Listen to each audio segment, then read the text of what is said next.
جس با کمال صوفی کا ہم ذکر کرنے جا رہے ہیں، حضور غوث پاک، محبوب سبحانی، قندیل نورانی، شہباز لامکانی، شیخ سید عبد القادر جیلانی۔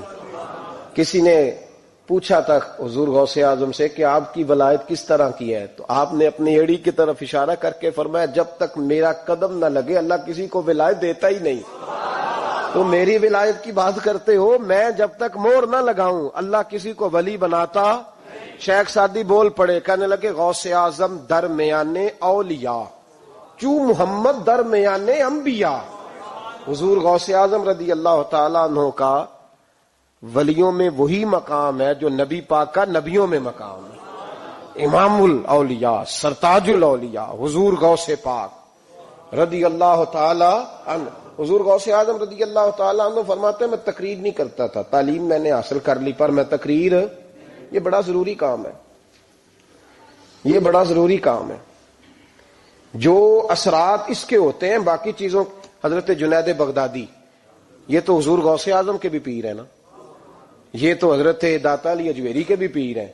حضرت جنید بغدادی کے بارے میں داتا صاحب نے لکھا ہے کشف المعجوب میں، فرماتے میں عالم بن گیا، پڑھ گیا، میرے ماموں بھی تھے، میرے مرشد بھی تھے حضرت سری سختی رحمت اللہ علیہ، تو مجھے اکثر کہتے کہ جنید یار تقریر کیا کر۔ میں کہتا ہوں حضور ابھی میں نیک نہیں، ابھی میں خود ٹھیک نہیں۔ میرے پیر بھائی بھی مجھے کہتے ہیں کہ حضرت کی بھی خواہش ہے تو ہمارا بھی دل کرتا ہے، لگتا ہے کہ آپ کی گفتگو کی برکت سے اللہ بڑے لوگوں کو ہدایت عطا فرمائے گا، آپ وسیلہ بنیں گے، تو بات کیا کریں۔ کہتے میں ٹال دیتا، میرے نصیب دیکھو، ایک دن میں اپنے گھر میں سویا ہوا تھا تو اچانک بغداد کی ساری گلیوں نے مہکنا شروع کر دیا۔ فرماتے اچانک ٹھنڈی خوشبوئیں پھیل گئیں، میرے نصیب دیکھو کہ مجھے مصطفیٰ کریم کا دیدار نصیب ہو گیا۔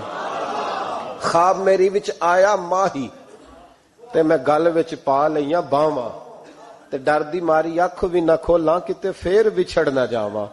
کہتے ہیں حضور تشریف لائے تو مصطفیٰ نے بڑا ہی نوازا، محبوب نے بڑا ہی نوازا۔ کاش آپ کو لذت آئے اس بات کی، حضور نے اللہ اکبر بڑا ہی نوازا۔ کہتے ہیں محبوب جانے لگے تو ہلکا سا جملہ، میٹھی سی بات، ایک جملہ بڑا میٹھا سا، جاتے دفعہ فرمانے لگے جنید تقریر کیا کر یار، تقریر کیا کر۔ داتا صاحب لکھتے ہیں، داتا صاحب فرماتے ہیں کہ حضرت جنید بغدادی کہتے ہیں عرض کی حضور اب تو ضرور کروں گا، اب تو روز کروں گا، کھول کے کروں گا۔ فرماتے ہیں میں جب اٹھا نا، فجر کی اذان ہوئی، وضو کیا، سنتیں پڑھی تو دل میں چور آ گیا۔ میرے دل میں خیال آیا کہ پیر صاحب نے تو کبھی نہیں بتایا کہ انہیں دیدار ہوا ہے، تو مجھے تو ہوا ہے نا۔ پیر صاحب نے، بہت سارے لوگ پیر صاحب سے خود سیانے ہوتے ہیں نا، ان کو خود نور نظر آتا ہے روز خواب میں، وہ بہت سارے جلوے خود بیان کر لیتے ہیں۔ تو کہتے ہیں میرے دل میں خیال آیا کہ پیر صاحب نے تو کبھی نہیں بتایا تو مجھے تو ہوا ہے۔ وہ کسی درویش نے ایک شعر کہا تھا پر بڑے مسئلے اس نے حل کیے۔ وہ کہنے لگا جڑے محرم راز حقیقت دے او راز حقیقت کھول دے نہیں، او جنہ ویکھیا نہیں او کرن گلاں، جنہ ویکھ لیا او تے بول دے ہی نہیں، جنہ ویکھ لیا او ان سے بولا جاتا بھی نہیں، بولا جاتا بھی نہیں۔ تو کہتے ہیں میں سنتے گھر پڑی تو خرامہ خرامہ چلا تو دل میں چور تھا، بانج فقیروں کسے نہیں ماریا، اے ہوئی چور اندر دا۔ کہتے میں گیا حضرت کے پیچھے نماز پڑھی 7ویں صف میں، تو اندر چور تھا کہ میرا تو درجہ اونچا چلا گیا ہے لیکن مجھے دیدار ہوا ہے۔ تو کہتے ہیں نماز حضرت نے خود پڑھائی تو نماز پڑھا کے کہنے لگے جنید آگے آ جا۔ فرماتے میں 3ری صف میں آ گیا تو کہنے لگے چل یار تھوڑا اور نیڑے آ جا۔ کہتے میں قریب جا کے نا پہلی صف میں بیٹھا تو کہنے لگے ادھر آ میرے ساتھ بیٹھ۔ کہتے میں ان کے ساتھ بیٹھ گیا، حضرت کے ساتھ، یہ بھی کسی نصیبوں والوں کو نصیب ہے نا۔ کہتے میں ساتھ بیٹھ گیا مرشد کے، تو شیخ تسبیح رول رہے تھے، ادھر دیکھنا میری طرف، تسبیح پھیر رہے ہیں، اور تسبیح پھیرتے پھیرتے نا اچانک آنکھ اٹھائی اور میری طرف دیکھ کے کہنے لگے اب تقریر کرو گے نا، جڑے محرم راز حقیقت دے، اب کرو گے نا تقریر۔ تو میرے اندر تو چور تھا، میں نے کہا جی اب کیا ہوا ہے؟ چور تھا نا کہ مجھے پتا ہے کسی کو پتا ہی نہیں، اب کیا ہوا ہے؟ تو کہتے ہیں وہ چپ کر گئے۔ چند منٹ کے وقفے کے بعد پھر فرمانے لگے اب کرو گے نا تقریر؟ کہتے ہیں اندر چور بیٹھا تھا. میں نے کہا حضور ہوا کیا ہے بتائیں تو صحیح. کہتے ہیں انہوں نے تسبیح چھوڑی, جبہ سمیٹا اور چہرہ میری طرف پھیرا, اور میں نے ان کی آنکھوں میں جو روشنی آج دیکھی پہلے کبھی نہیں دیکھی تھی. لب و لہجے میں جو جلال آج دیکھا وہ کبھی نہیں دیکھا تھا. فرماتے ہیں حضرت بولے نظر تو وہ ظالم نظر ہے, اٹھے تو بیڑا ہی پار کر دے, گرے تو خانہ خراب کر دے. فرماتے ہیں میں نے حضرت کا جلال دیکھا اور میری طرف دیکھ کے فرمانے لگے جنید کل جو رات گزری ہے مجھے خواب میں اپنے رب کا دیدار ہوا تھا. تو مالک نے پوچھا کہ سری کوئی بات بتا, تو میں نے عرض کی مولا ایک کی مرید تیار کیا ہے وہ بھی تقریر نہیں کرتا, کبھی تیرے حبیب کا ادھر کا پھیرا ہو تو ذرا جنید کو اشارہ کر جائے تو چلو میرا بھی کام بن جائے گا, لوگوں کا بھی نفع ہوگا. کہتے ہیں حضرت جنید بغدادی کہ میری چیخ نکلی, اللہ اکبر کہا تو میرے کپڑے پھٹ گئے. بغداد کی وہ مسجد ساری رونے لگی. کہتے میں قدموں میں گرا اور میں نے کہا محبوبہ مجھے معاف کر دے, مجھے تو آج پتہ چلا ہے کہ میرے اوپر مصطفیٰ بھی کرم فرمائے تو تیری دعاؤں کی برکت سے فرماتے. تقریر اتنا ضروری کام ہے کہ محبوب خود فرماتے ہیں جنید تقریر کیا کر بات یار, لوگوں کو فائدہ ہوگا. حضور غوث اعظم رضی اللہ تعالیٰ عنہ فرماتے میں تقریر نہیں کرتا تھا, تعلیم مکمل کر لی بات نہیں کرتا تھا. میں کہتا تھا میں کیسے لوگوں کے سامنے واز کروں. کہتے ہیں مجھے خواب میں مصطفیٰ کریم کا دیدار نصیب ہوا. محبوب نے فرمایا عبد القادر بات کیوں نہیں کرتے. میں نے کہا حضور یہ عربی لوگ ہیں, فصیح و بلیغ ہے, ہر آدمی بات سمجھتا ہے, تو میں کس طرح اتنے مجمع میں بولوں گا, بڑا مشکل کام ہے, ہر آدمی کی ذہنی سطح کے مطابق کیسے بات کروں گا. کہتے ہیں مصطفیٰ کریم نے فرمایا منہ تو کھولو ذرا. کہتے ہیں میں نے منہ کھولا تو حضور نے 7 دفعہ لعاب دہن میرے منہ میں ڈال دیا. فرمایا اب تو بولتے جانا اور میری برکتیں تیری مدد کرتی جائیں گی. آپ فرماتے ہیں اگلی شام میں سویا تو مولا علی شیر خدا بھی آ گئے, تو فرمانے لگے عبد القادر منہ کھول نہ بیٹا تو میرا بھی ہے. کہتے ہیں میں نے منہ کھولا تو حضرت علی نے 6 دفعہ لعاب دہن ڈالا. میں نے کہا حضور آپ نے 6 دفعہ ڈالا ہے. تو خواب میں حضرت علی فرماتے ہیں کہتے ہیں بیٹے میں نبی پاک کے برابر تو نہیں نہ ہو سکتا, میں نبی پاک کے برابر, حضور نے 7 دفعہ ڈالا ہے تو 6 دفعہ اس لیے ڈالا کہ میں حضور کے برابر. صحابہ تو خواب میں بھی آ کے کہتے ہیں ہم نبی کے برابر نہیں, تو کیسے نبی کے برابر بن گیا. وہ تو خواب میں بھی آ کے کہتے ہیں کہ ہم حضور کے برابر, تو زندگی میں دعوے کرتا پھرتا ہے. حضور غوث اعظم فرماتے ہیں بس پھر چھوٹی سی مسجد اور اس میں نے تقریر شروع کی. میں اکیلا ہی چلا تھا جانب منزل مگر, پھر لوگ ملتے ہی گئے, پھر کارواں بنتا گیا. فرماتے ہیں چھوٹی سی مسجد, پھر مسجد بڑی ہوئی, پھر مجمع بڑھ گیا.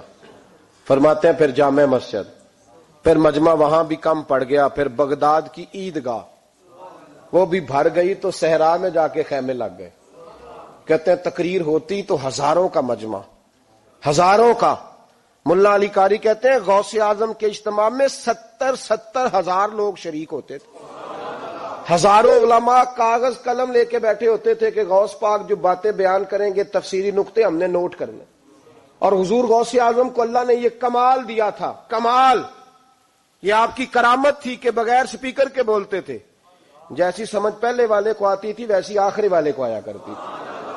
آج نا کرامت کی بات آتی ہے تو بندے چھپنے لگ جاتے ہیں, کہتے ہیں نہیں یہ نہیں ہو سکتا, بڑا مدافعانہ سا عمل, بڑا شرمندہ سا لب و لہجہ. جی وہ غوث پاک, ایک دن ایک صاحب کرامت بیان کر رہے تھے تو بڑے جھجک کے حضور غوث اعظم.